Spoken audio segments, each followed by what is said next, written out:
Iriduan sarong motorcycle rider makalihis na magbalo subuot na takasan ang nakalatag na checkpoint sa tinampong sakop ka National Highway sa barangay Mabolo Boundary Canaga City asin Milaor pasado alas 8:45 kasubanggi. Binisto ang rider na si Adrian Balmonte, 39 anyos, para Oma, residente kan barangay Bagumbong Balaba, Camarines Sur. Basado sa inisyal na investigasyon kan Naga City Police Office, maski nahiling na kan rider ang checkpoint, nagpurbar pa ining magdurudiretso sa pagmaneho. Hasta sa masabitan ng sarong pulis na nagresulta sa pagkasemplang kaini asin kan backride na babayi. Tulos man na ipigdara sa Bicol Medical Center ang rider na nagsapo nin injuries. Ligtas naman ang backride kaini asin ang nasabitan na pulis.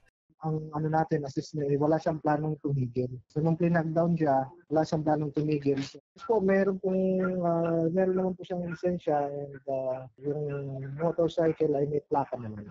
Sigun sa tagapagtaram, posibleng nagibong dulagan kan rider ang checkpoint, hulit na sa impluensya ininin ara, makalihis na maparungan kan otoridad. So advice namin, pag may nakita ng checkpoint, mag-slow down, makipag-cooperate, i-present ang mga hanaping dokumento. At the same time, yung mga katulad ng helmet, dapat lagi naka-helmet kasi basic naman po yan. So siguro yun lang po. Tapos tanggapin naman talaga kung may kakulangan. So yun lang para hindi na lumaki pa ng mga pwedeng mangyari. Posibleng maatubang ang inbueltong rider sa kasong reckless driving. Para sa mga Baratang Tatak Bicol, Jennifer Pulinar.